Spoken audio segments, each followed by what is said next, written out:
સુરતમાં ભારે વરસાદનું રેડ એલર્ટ. મનપા કમિશનરની લોકોને ઘરે રહેવા અપીલ. ટેક્સટાઇલ એસોસિએશનને દુકાનો બંધ રાખવા જણાવાયું છે. કમિશનર અસરગ્રસ્ત થવાની શક્યતાવાળા વિસ્તારોની મુલાકાતે પહોંચ્યા. બપોર બાદ શહેરમાં ભારે વરસાદની શક્યતા છે, ત્યારે ભારે વરસાદથી ખાડીઓના જળસ્તર વધવાની પણ ભીતિ છે. ખાડી આસપાસના લોકોનું સ્થળાંતર શરૂ કરવામાં આવ્યું છે.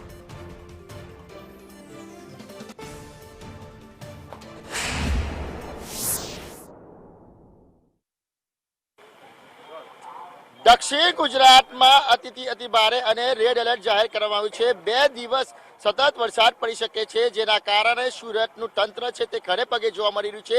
તમામ જે નીચાણવાળા વિસ્તારો છે તેને ખાલી કરવાના આદેશ આપી દીધા છે. ખાસ કરીને વાત કરીએ, જ્યારે ખાડીપુર આવ્યું હતું ત્યારે આઝાદનગર જેવા વિસ્તારો છે તે સૌથી વધુ પ્રભાવિત થયા હતા. ત્યારે આઝાદનગર અને જે ખાડી કિનારે વસતા લોકો છે તે તમામ લોકોને સુરક્ષિત સ્થળે છે તે ખસેડી જવાના જે આદેશ છે તે આપી દેવામાં આવ્યા છે. સતત એનાઉન્સમેન્ટ કરવામાં આવી રહ્યું છે અને સુરત મહાનગરપાલિકાના કમિશનર શ્રી એમ નાગરાજન પણ છે તે અત્યારે ખડે પગે જોવા મળી રહ્યા છે અને તમામ લોકોને સાવચેત રહેવાની અપીલ કરવામાં આવી રહી છે. ત્યારે તેમની સાથે વાત કરીશું. સાહેબ, અત્યારે 2 દિવસ કેવા છે અને અત્યારે કઈ રીતના તમામ જે લોકોને સાવચેત કરવામાં આવી રહ્યા છે?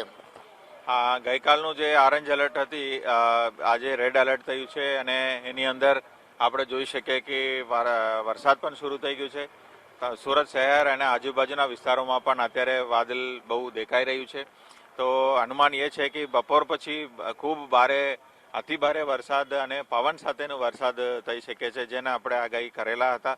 એના તકેદારીના ભાગરૂપે લો લાઇંગ વિસ્તારમાંથી લોકોની શિફ્ટિંગની કામગીરી પૂરે જોશમાં ચાલી રહ્યું છે અને લોક સહકાર પણ એમાં સારું મળી રહ્યું છે.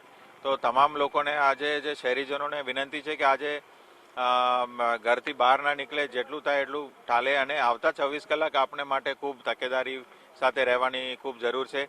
ભલે વારંવાર આપણી શહેરમાં વરસાદ આવી રહ્યો છે તો દર વખતે આપણે તકેદારીમાં થોડી ઢીલાશ ના કરી શકીએ, કારણ કે જાનહાનિનું માલહાનિનું આપણે ટાળવું હોય તો પૂરેપૂરું તૈયારી રાખવાની ખૂબ જરૂર છે. સાહેબ, ખાસ કરીને વાત કરીએ તો અત્યારે કયા એવા વિસ્તાર છે જેને ખાલી કરવાના આદેશ આપી દેવામાં આવ્યા છે?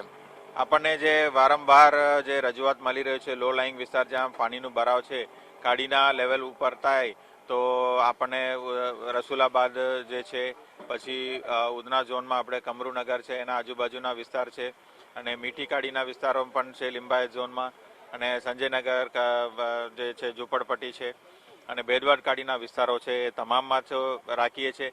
એ સિવાય આ વખતે એવું લાગે છે કે થોડા કીમને એ બાજુ પણ વરસાદ વધારે પડવાની શક્યતા છે. તો નદીના ઉપરવાસમાં જે રહેતા હોય ગામો છે, એની અંદર ખટોર છે, ગોઠાન છે, એવા ગામ વેલંજા છે, એમાં પણ પાણીનું ભરાવની શક્યતાઓ વધારે છે. તો ત્યાં પણ તમામ શહેરીજનોને આપણે વિનંતી કરીએ છીએ કે થોડું ખૂબ તકેદારી રાખે અને જ્યાં જ્યાં પાણી ભરાવની શક્યતા છે, ફ્લેશ ફ્લડ આવવાની પણ શક્યતા છે, એ આપણે અત્યારે પ્રેડિક્શન ના આપી શકીએ, પણ તૈયારી રાખવાનો આપણે ખૂબ જરૂરી છે. સાહેબ, કઈ સમય છે? અત્યારે તો શરૂઆત થઈ ગઈ છે.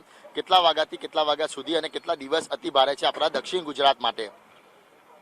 અત્યારે જે આપણને રેડ એલર્ટ તો દક્ષિણ ગુજરાત અને આખા મોટાભાગના ગુજરાતના રાજ્યનું પણ વ્યાપી છે, પણ આપણે અહીંયા સુરત શહેર માટે તો આવતા 24 કલાક જે છે, આજે સવારથી કાલ સવાર સુધીનું તે આપણે તકેદારી રાખવાનું છે. એ પછી પણ કદાચ ખાડીમાં પાણીનું લેવલ વધારે હોય તો આપણને હજી એકાદ દિવસ વધારે ઇમ્પેક્ટ જોવા મળશે.